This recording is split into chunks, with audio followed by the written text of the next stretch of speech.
Hi, I'm Royden and I'm here in my studio. I'm going to run you through a few bits of information.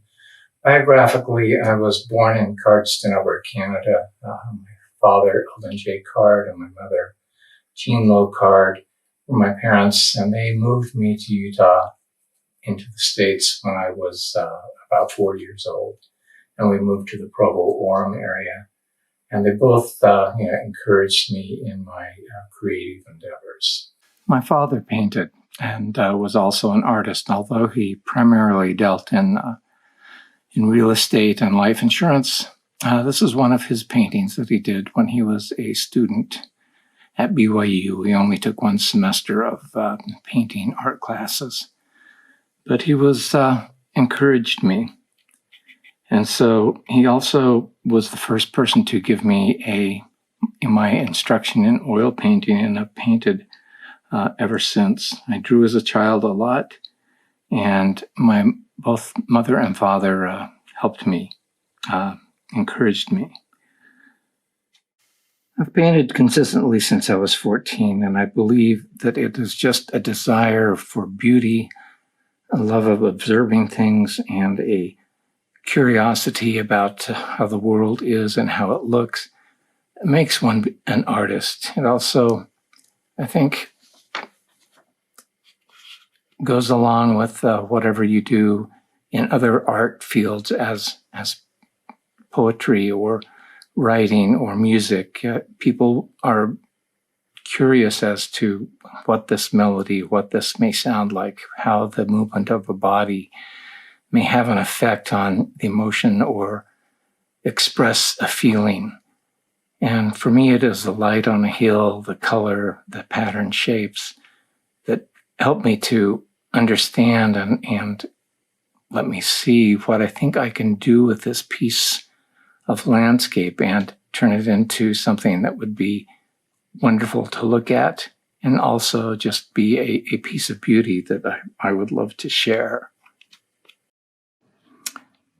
I think what keeps an artist being an artist is you constantly want to share the things that you've found that are beautiful. It's kind of like the innocence of a child who picks up a stone and says, "Look, isn't this beautiful?" It's not a question.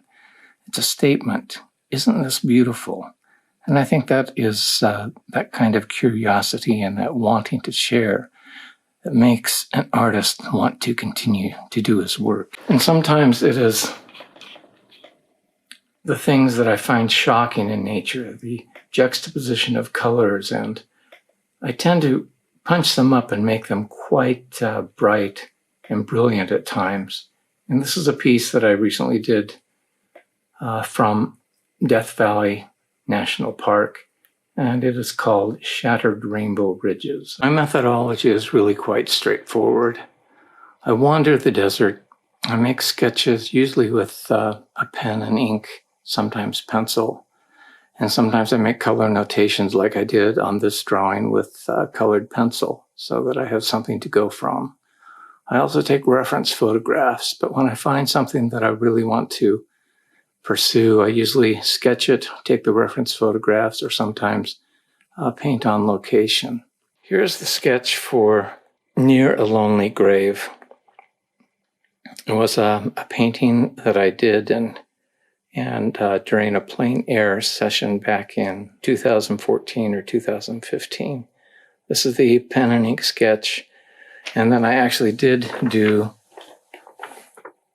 the painting from it. There's the painting, which I painted on location, and it took me about 4 days coming back between 8 and 11 in the morning and painting from that same location every day.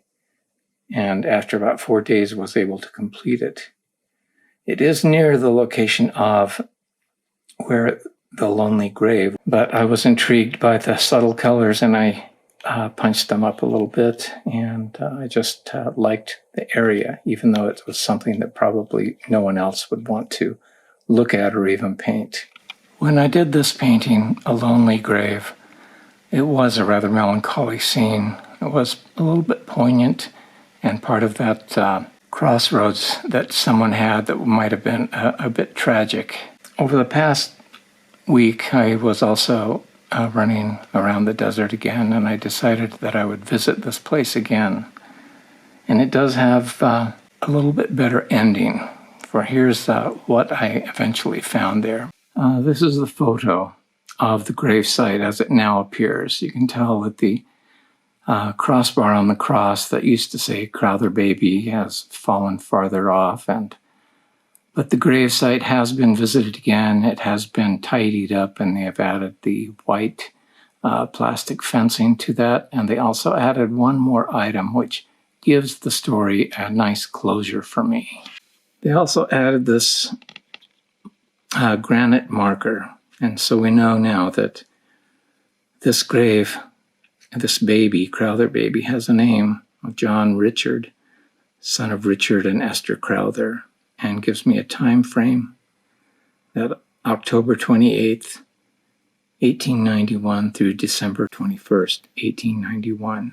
The child did not live long and apparently must have died while they were traveling between Torrey and Hanksville.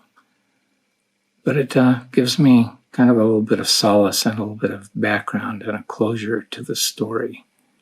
And I thought it was just be nice to share so that you know that the lonely grave is not quite as lonely.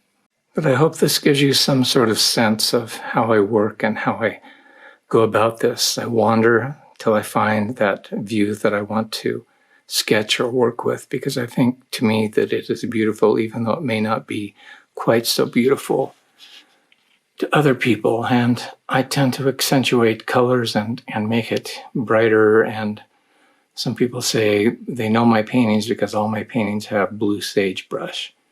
But in some times of the day, they actually do look a little bit blue. But I hope you enjoy my work. Thank you very much. Bye.